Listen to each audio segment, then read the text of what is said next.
All right, guys, you asked for it, you're getting it. We're doing a full shop tour today. Boss is gonna go around and show you the ins and outs of the building.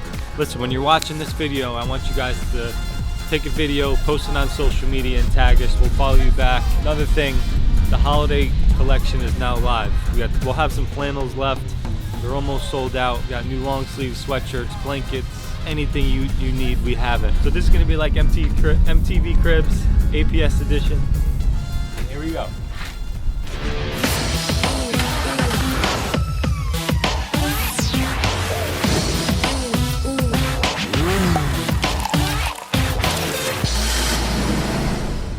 Morning World of Asphalt, first week in December here. We got a rainy Saturday morning and we are shooting a shop video.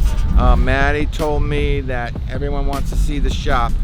And I gotta tell you, I'm really not comfortable with doing this right now because I don't feel like I need to show my shop to the world, but if you want to see it, I will show it to you. I know we do a lot of social media. Typically, I'm very proud to show my business, what we do, our equipment, the awesome products we use, and I'm really trying to enlighten the world on what it takes to come into the asphalt paving world because I'm really trying to get my guys' paychecks up. We are not bottom feeders. This is a highly skilled, very rough business. I think everyone that's involved in it, especially in 21st century, we really need to enlighten the world on everything that it takes to give you a quality paving road, parking lot, driveway. We are not an industry of a bunch of guys that drink beer. So we are at our shop Saturday morning here, and this is gonna be the walkthrough at the shop. About 2-3 years ago, we found 4 acres of land, actually right in our backyard. Our old shop is less than a block here, and this is where we want it to be because my mechanics are here, my painting guy is here. I do business with everyone on this street on both sides. This is like our little hub. We're a quarter mile from the asphalt plant, half a mile from the gravel pit, and we did not want to move. So that's why we started from scratch. We came in and we cleared everything, trees, debris, built ourselves a roadway, and there was actually 2 to 3 feet of topsoil that was completely stripped off this property. We filled it all with gravel, and built our building. We have been here now for roughly, I think we moved in March. Building is not done. We got in the building, we put the desk in the office and put some stuff inside. There's still some work that needs to be done inside. We don't have our mechanics base set up. We don't have our much set up inside, but we are here. My employees have a place to park.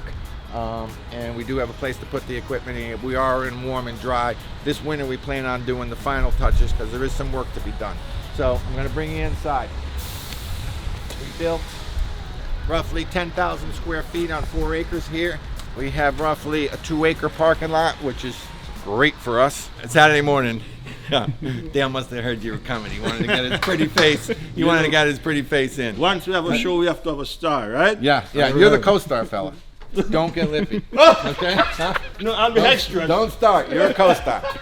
10,000 square feet of garage. We have 5 doors in the back, 4 in the front. We did a complete drive-through. Thought about it a little bit as best I could. I have a very low IQ, but we looked at the property and we put the building in a certain spot for a certain reason. We did double doors that we could drive into our big back lot in the back, and we wanted to drive right out the front. We did not want to be backing equipment in and out because everyone knows what's going to happen. Somebody's going to hit the door, somebody's going to hit the building. So we're straight in one side, straight out the other.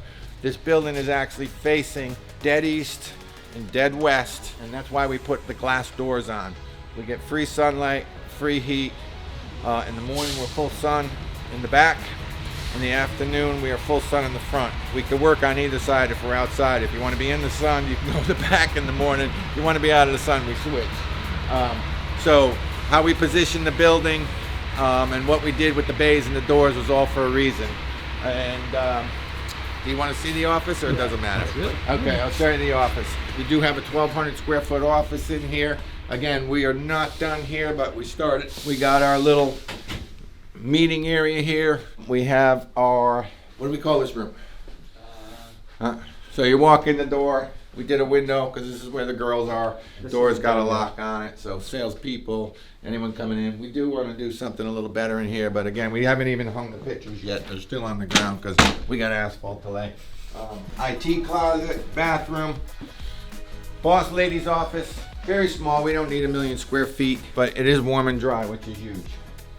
This is the war room. Actually, this is my office, Maddie's office, Jack's office, and Josh's office. And if you notice one thing, you got to look at my desk. Okay? My office furniture is all Craftsman. This is actually my desk right here. So, this is what we use. Craftsman toolboxes are our filing cabinets, and they're red, baby, so that's why we went with them. And this is where we all congregate in the morning, afternoon, and this is where This is where that truck was designed. This is where that truck was designed, and this is where all the crazy thoughts coming in out of here. You know, that's a simple set. You know, my wife went down, wanted to buy office furniture, $3,500 for a table, $1,000 for a chair. I said, we're going down to Home Depot and getting some Craftsman. That's the, I call that the White House briefing room. Oh, we did get a couple pictures on. American Pavement in Vegas, on the track. Maddie had a guy come out from Long Island and take those cool pictures. We got a couple of those. Shout out Mike Dietrich. Yeah. Right. One more over here. This is our famous, what do you call it, your profile picture? How about this, Shane? If this is not the perfect sign for us. That's me, baby. John Wayne. Let's go, maybe. We read that every morning. Now up above, this 1,200 square feet, we do have a mezzanine, 1,200 square feet, vacant room. Steel up on top, so it's load bearing. We're supposed to use it for storage, and it can carry a ton of weight, but we're not using it for storage. Maddie's actually making another office out of it up there for what he does on the side. We're actually gonna try to keep our garage completely clear of debris. I don't want my walls to shrink with stuff all on the side of them. And I actually just ordered a couple pods. We're gonna keep all of our filters, our tires, any supplies we need outside, because I wanna keep my shop clear, because everyone knows what happens at a shop. If you have a wall, it ends up shrinking. So we're not doing that for sure. And especially this time of year, in the winter, right? It's very packed in here. In the summer, this is a lot more space in here. We pull everything in at night, so you see over here, like typically these wouldn't be here, right? So let's run through the rollers briefly. A lot of people asked while I was building this, a couple things. To put radiant heat in the floor. Did the math on the radiant heat, the time we spend in the shop, and the configuration of the shop with the 14 by 14 doors, and there's 10 of them? I think 10. When you open the door up here, your shop's 60 degrees. As soon as you open the door, it drops down to 40 in 2 seconds, even if you're just doing open and a close. And we don't spend a ton of time on our floor. I did not do the radiant heat. I heard good things, I heard bad things. We did do the concrete floor. We did polish it, and we put a hardener on it. And there was several things that we could have done, but we just decided to go with something simple, and what we wanted to do was just be able to wipe the floor clean if we had a spill. And this product that we had put on should do that. Also, people ask me if we got a wash bay. Everyone knows we wash our trucks. City would not let me do a wash bay. That turned out to be a whole thing, probably would have took another year. So we didn't do the wash bay. We did put, I have 80 feet across here. I put 8 inches of pitch. So I actually have a 1% pitch on this floor. We bring the trucks in wet. We come in after a rain.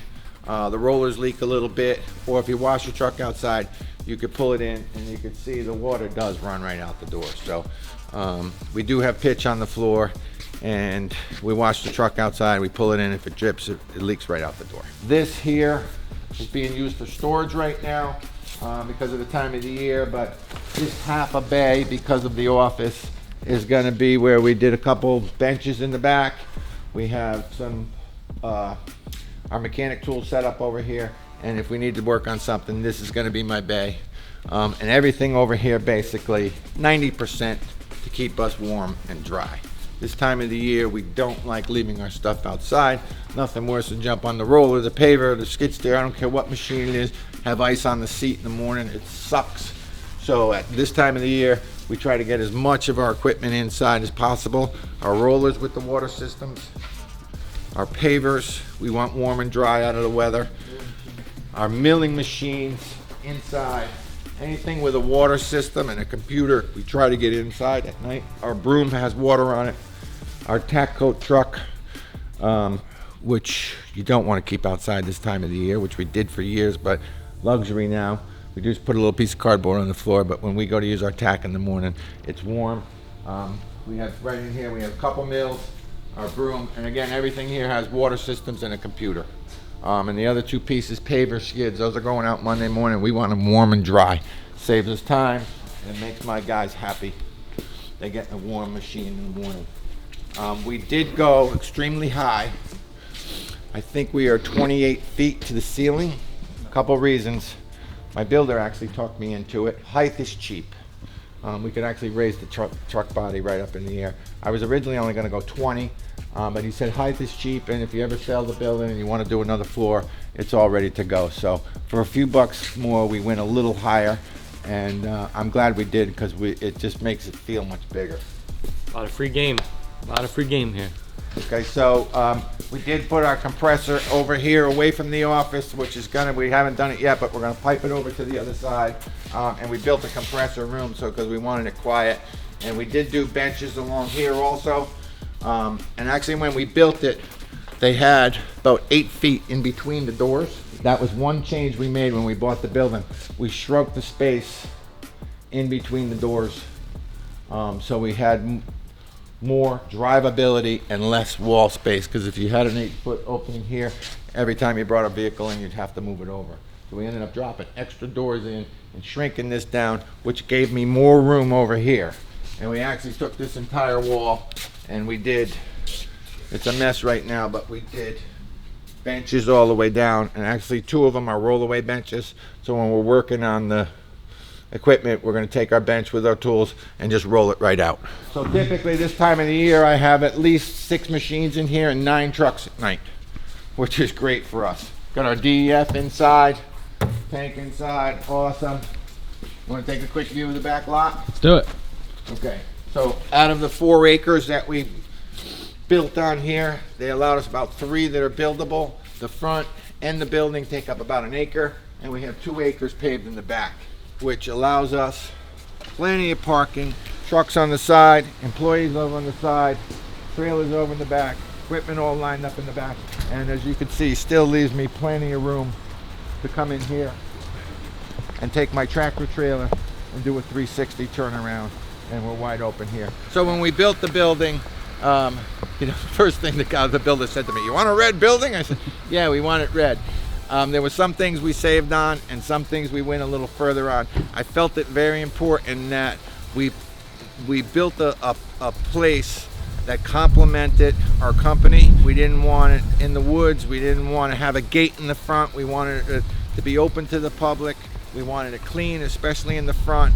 We wanted it friendly for our employees. We wanted a place that our employees were going to come to and be proud to pull up in front of their building and proud to get in a truck that they take care of. And I believe all that has to do with presenting yourself to the public as a professional. I know it's worked from us from the beginning. I really feel that this shop is a statement of what we do in our industry. Again, I told you from the beginning, if I fall on my face, I'm not comfortable doing this. It feels a little braggadocious to me, but you wanted to see it, and that's all I got this morning. Thank you for watching. Have a nice day, and we got 2 weeks left. We'll see you in the spring.